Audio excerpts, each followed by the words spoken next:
क्यों गिर रहे हैं मेटल स्टॉक्स? और दोस्तों गिर नहीं रहे हैं, ब्लीडिंग हो रही है और 10-10% कई स्टॉक्स गिरे हुए हैं।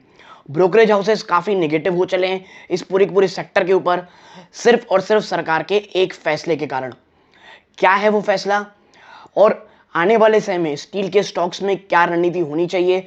ऑलरेडी आप इन्वेस्टेड हैं तो क्या आपका फोरकास्ट होना चाहिए?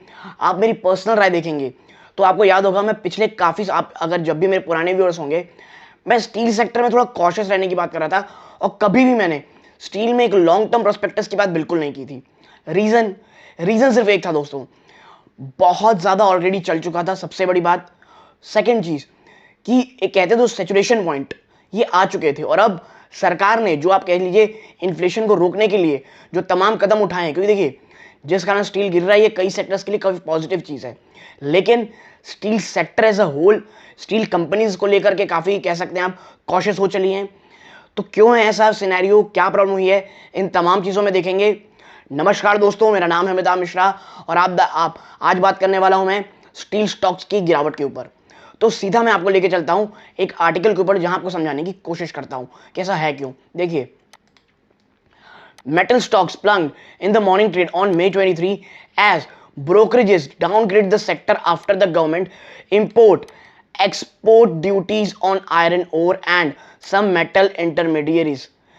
अब आप समझिए, जो एक्सपोर्ट कर रही थी आयरन ओर और कह लीजिए सब मेटल इंटरमीडिएट्स, उसमें कह लीजिए सरकार ने टैक्स लगा दिया है और ये हमारी कह लीजिए आप खपत के लिए कह लीजिए आप जो हमारा लोकल है वहाँ पे तो फायदा होगा, लेकिन कंपनी को बहुत बड़ा लॉस हो सकता है। और देखिए, Jindal steel and power fail 15% for the most since January 2008।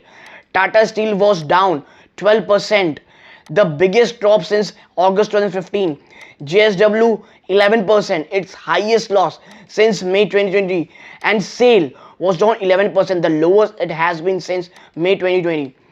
और यही एक रीजन रहता है कि जब कोई स्टॉक बहुत बहुत ज़्यादा भाग जाते हैं या 52 वीक के आसपास रहते हैं, उसमें नया निवेश करना बहुत टफ होता है। कई लोग ये कह सकते हैं कि भाई ये तो कोई ऐसी सडन गवर्नमेंट ने कह लीजिए आप स्टेप ले लिया, इसका अंदाज़ा किसी को थोड़ी होगा। देखिए बात सही है, लेकिन जब वैल्यूएशन ऊपर रहे और न्यूज़ इतनी नेगेटिव आ जाए तो गिरावट बड़ी भयंकर होती है। खासकर रिटेल निवेशकों की मैं बात करूंगा, अगर वो ऊपरी स्तरों से स्टॉक लिए होंगे, आप समझ सकते हैं वो कितने बड़े पेन में इस वक्त होंगे दोस्तों। ठीक है, NMDC was trading 10% was lower, its biggest falls in August 2020। Vedanta was down 6% and Hindalco Industries 5%। अब आप समझिए ये कितने, जिंदल स्टील, टाटा, JSW इतनी भयंकर गिरावट में है दोस्तों। ठीक है, और देखिए the BSE metal index was down nearly 8%, the biggest fall in 2 years। 2 साल में अब तक की सबसे बड़ी गिरावट दिखा रहा है जो मेटल इंडेक्स है दोस्तों BSE का। आगे है, we see this as an extremely negative development for the steel sector and expect broad based multiple derating. We downgrade steel and stainless equities under our coverage to either hold, reduce or sell ICICI Securities। अब ये इतनी ज्यादा negative चीज है दोस्तों कि आप समझिए, होल्ड, रिड्यूस और सेल 3 की रेटिंग दे रही है, बाई की रेटिंग कहीं बात नहीं हो रही है। और चाहे वो स्टील सेक्टर हो, स्टीलनेस सेक्टर हो, सब जगह बड़ी प्रॉब्लम चल रही है दोस्तों। ठीक है, क्या प्रॉब्लम है भाई? The government on May 21 hike duty on iron ore by up to 50%। 50% का उछाल बात हो रही है दोस्तों यहाँ पे। And some steel intermediates to 15% to step up domestic availability. तो देखिए ये जो है ना, जो रियलिटी सेक्टर है हमारे यहाँ की, रियलिटी सेक्टर, उसके लिए बड़ी पॉजिटिव न्यूज़ है। और मैं हमेशा कहता हूँ एक सेक्टर की अच्छी न्यूज़ शायद दूसरे सेक्टर की काफ़ी निगेटिव हो सकती है, और यहाँ वही हो रहा है। ठीक है, while the contours of the tax structure and the detailed earning impact of the steel equities are yet to be known, it can be broadly assessed that 5,000 to 7,000 per T of impact on EBITDA is very much possible on integrated steel players, while for unintegrated steel equities like JSW the impact can be 5,000। ठीक है, अब आप समझिए ये कितना बड़ा घाटा है कि अभी कैलकुलेशन तो नहीं हुई है, लेकिन एक ब्रॉड असेसमेंट के अनुसार इनको जो कंपनीज हैं उनको इतना घाटा हो रहा है, and this is a huge loss. अगर हम आगे चलें और आप देखेंगे कि हम थोड़ा इसे मिटा लें, हाँ. While there is an inclination that we can see from our discourse with investors to club this decline with the expected decline in EBITDA caused by cyclical factor, the same should be clearly demarcated. ICICI Security, देखिए ICICI Securities ना काफ़ी ज़्यादा negative हो चली दोस्तों. जो export में जो एक्सपोर्ट ड्यूटीज़ लगाई गई हैं आयरन ओर में, और वही 50% की, ये बहुत ज़्यादा निगेटिव चीज़ दिखा रही हैं. ठीक है. The brokerage house downgraded Tata, JSPL, JSW Steel SAIL to reduce. It also downgraded SMEL and Jindal Stainless to hold from buy. देखिए, तो अब एसोसिएशन का क्या कहना है इसमें. According to the Indian Steel Association, the imposition of export duty on steel would send a negative signal to investors and adversely impact the sector's capacity utilization. देखिए, sector तो नेगेटिव बोलेगा ही.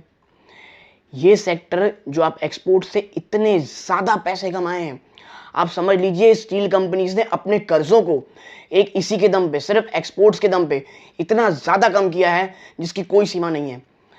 बाहरी देशों में जहां स्टील प्रोडक्शन बहुत मार खाएं, हमारे यहाँ की कंपनीज लगातार एक्सपोर्ट की, जिसके कारण स्टील के प्राइजेस, आयरन आप कह लीजिए जो TMT बास है उनके प्राइजेस बहुत ज़्यादा ऊपर भाग गए, जिस कारण जो रियलिटी सेक्टर है वो बहुत ज़्यादा स्ट्रेस में थे और उन्हें अपने जो कह लीजिए मकान है उनके प्राइसेस को ऊपर करना पड़ रहा था. India could lose export opportunities and the decision could also impact the overall economic activity in the country. सब यही बात बोलेंगे, भाई भैया धंधे में चोट पड़ी है, तो ये यही बोल रहे हैं. देखिए, गलत कौन है सही कौन है इसका अंदाज़ा कोई नहीं लगा सकता. स्टील कंपनीज पिछले 1 सालों में काफ़ी अच्छे पैसे कमाई हैं, बहुत अच्छा भारत की जो एक्सपोर्ट इकोनॉमी है उसे उन्होंने बूस्ट भी किया है, इसमें कोई दो राय नहीं है. ठीक है. लेकिन जो हमारे डोमेस्टिक कंजम्पशन था उसको बहुत ज़्यादा चोट लग रही थी, प्राइस ऑल टाइम हाई चल रहे थे. The imposition of export duty would help other countries to increase their share in the global market which India will vacate. ठीक है. Now, analysts said that export duty on iron ore may result in higher domestic supply and is likely to bring down prices. ठीक है. For steel firms like Tata Steel, JSW and JSPL, exports account for 15 to 20% of overall sales. ठीक है. 15 से 20% जो भी धंधे होते हैं इनके एक्सपोर्ट्स के ऊपर होते हैं. किनके? Tata steel, JSW, JSPL. ठीक है. According to Motilal Oswal research, the measure failed to address the problem of elevated international coking coal price and how would the customer steel, auto, real estate, infra, etc. pass on the benefit to end customer. ठीक है. देखिए, Motilal Oswal research काफ़ी अच्छी बात कहो मुझे, ये इनकी जो ये कह लीजिए आप जो पढ़ाई है, जो रिसर्च है, जो वर्क है, वो काफ़ी अच्छा लगा. उनका ये मानना है कि भाई साहब जो मेजर है ना, ये एक चीज़ को फेल्ड किया है एड्रेस करने में. क्या? जो कोकिंग कोल प्राइसेस हैं उनके जो बढ़ चुके हैं उसका क्या करोगे आप, और कस्टमर जो है वो कैसे पास ऑन करेगा इस फायदे चीज़ों को. Will it lead to lower prices of housing, automobile construction? We don't think so. सरकार ने जिस मकसद से किया है, किस लिए? कि भाई साहब जो रियलिटी चीज़ें हैं, जो घर मकान है वो सस्ते हो जाएं, जो ऑटोमोबाइल से कंस्ट्रक्शन है उनके प्राइस डाउन हो. तो मोतीलाल ओसवाल ने साफ कह दिया है, वी डोंट थिंक सो, हम ऐसा नहीं मानते. ये स्टेप बकवास हो सकता है या ख़राब हो सकता है. देखिए, ये क्या सही है क्या गलत है ये आने वाले समय पता चलेगा. सेक्टर को झटका लगा है, नो डाउट. प्राइस मैं कहूँगा प्लीज़ स्टॉक से थोड़े समय तक के लिए दूर रहे, पूरे सेक्टर्स के लिए. तो क्यों ऐसा हुआ है, ब्रोकरेज हाउस क्यों कह लीजिए नेगेटिव में है, ये सब आपके साथ मैंने चर्चा कर ली. ये एनालिसिस पसंद आई हो प्लीज़ वीडियो को लाइक कीजिए. चैनल पहली बार आए चैनल सब्सक्राइब कीजिएगा. यहाँ तक जुड़े रहने के धन्यवाद. ये सूर्यकांत है. जय हिंद दोस्तों.